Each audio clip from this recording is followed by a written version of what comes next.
Wait. എല്ലാവർക്കും ബയോമെക്കിൻ്റെ പുതിയൊരു വീഡിയോയിലേക്ക് സുസ്വാഗതം. എല്ലാവരും സുഖമായിട്ടിരിക്കുന്നു എന്ന് തന്നെ വിചാരിക്കുന്നു. ഇന്ന് നമ്മൾ ചെയ്യുന്നത് ബയോമെക് 10L വീഡിയോ ആണ്. ബയോമെക് 10L നമ്മുടെ ബേസ് മോഡലാണ്. സ്ഥലം കൊട്ടേക്കാടാണ്, തൃശ്ശൂർ ജില്ലയിലെ. ഇവിടെ 4 അംഗങ്ങളാണ് ഉള്ളത്. അതിൽ 2 പേര് പുറത്തായതുകൊണ്ട് അതുകൊണ്ടാണ് നമ്മൾ 10L വെക്കുന്നത്.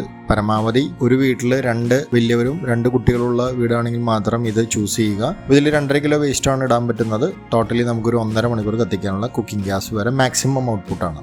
അത് കാലാവസ്ഥ എല്ലാം ഡിപ്പെൻഡ് ചെയ്തിരിക്കും. എന്തായാലും വീഡിയോയിലേക്ക് കിടക്കും. ഇവിടെ ലെവലിംഗ് ഒന്നുമില്ല. നിങ്ങൾ വീഡിയോയിൽ കണ്ട പോലെ തന്നെ ഡയറക്റ്റ് നമ്മൾ പ്ലാന്റ് ഇറക്റ്റ് ചെയ്ത് ചാണകം നിറയ്ക്കലാണ് ഇപ്പോൾ ആരംഭിച്ചിരിക്കുന്നത്. ചാണകം നമ്മൾ കറക്റ്റായിട്ട് എല്ലാം ക്വാണ്ടിറ്റി അനുസരിച്ചിട്ടാണ് കൊണ്ടുവരുന്നത്. ഇത് ഡയറക്റ്റ് ടാങ്കിലേക്ക് ഫീഡ് ചെയ്യുക. ഈ ആവശ്യമായിട്ടുള്ള ക്വാണ്ടിറ്റി, അതായത് 1:1.5 എന്നുള്ള രീതിയിലാണ് 1:1.5 റേഷ്യോയിലാണ് നമ്മൾ വെള്ളം മിക്സ് ചെയ്യാറ്. വെള്ളം സ്വല്പം കൂടിയതുകൊണ്ട് കുഴപ്പമില്ല. പക്ഷേ തീരെ കുറയാനോ അല്ലെങ്കിൽ ഒരുപാട് കൂടാനോ അത് ലൂസാവാനൊക്കെയുള്ള സാധ്യത. അപ്പോൾ ഗ്യാസ് പ്രൊഡക്ഷൻ ഡിലേ ആവാനും സാധ്യതയുണ്ട്. ഇതിനുശേഷം നമ്മൾ കൊണ്ടുവന്ന ഇതിലെ റെസിഡ്യൂസ് എല്ലാം ക്ലിയർ ചെയ്യും. അതും ടാങ്കിലേക്ക് തന്നെയാണ് ഒഴിക്കുന്നത്. അതിനുശേഷം നമ്മൾ മിക്സ് ചെയ്യുകയാണ് ചെയ്യുന്നത്. മിക്സ് ചെയ്ത് കഴിഞ്ഞാൽ പിന്നെ എല്ലാ വീഡിയോയിലും റിപ്പീറ്റ് ചെയ്ത് പറയുന്ന പോലെ തന്നെ ഗ്യാസ് ഡ്രം വയ്ക്കും. അതിലെ മിക്സിങ്ങിൽ ഗ്യാസ് ഡ്രം വയ്ക്കുന്നതിന് മുമ്പ് മിക്സിങ്ങിലുള്ള വേസ്റ്റുകളെല്ലാം നമ്മൾ എടുത്ത് നീക്കും. നിങ്ങൾക്ക് വീഡിയോയിൽ കാണാം. നിങ്ങൾ സെൽഫ് ഇൻസ്റ്റലേഷൻ ചെയ്യുന്ന സമയത്ത് വരെ നിങ്ങൾ ആ ഒരു രീതിയിൽ വേണം മുന്നോട്ട് ചെയ്യാനായിട്ട്. അല്ലാന്നുണ്ടെങ്കിൽ അതിലെ വേസ്റ്റ് ആ സ്ലറി ഔട്ട്ലെറ്റിൻ്റെ അവിടെ വന്ന് ബ്ലോക്ക് ആവുകയും പിന്നെ ടാങ്കിനത് പ്രവർത്തനത്തിനെ ബാധിക്കുന്ന ഒരു രീതിയിലേക്ക് മാറുകയും ചെയ്യും. പിന്നെ ടാങ്ക് ഫുള്ളായിട്ട് ക്ലീൻ ചെയ്യണം. അപ്പോൾ മിക്സിങ് നമ്മൾ ഈ രീതിയിലുള്ള രീതിയിൽ നിങ്ങൾ മിക്സ് ചെയ്യുക.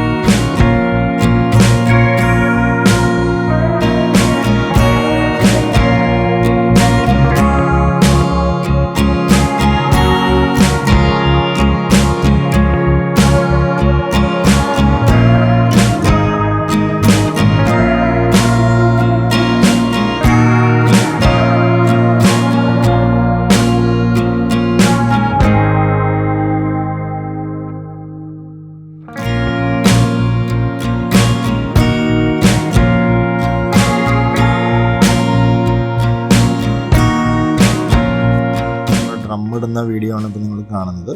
ഡ്രം ഇട്ട് കഴിഞ്ഞാൽ പിന്നെ അതിന് മുകളിൽ പ്രഷർ വെയിറ്റ് വയ്ക്കുക. അതിനുശേഷം ഗ്യാസ് ലൈൻ കണക്ട് ചെയ്യുന്നതാണ്.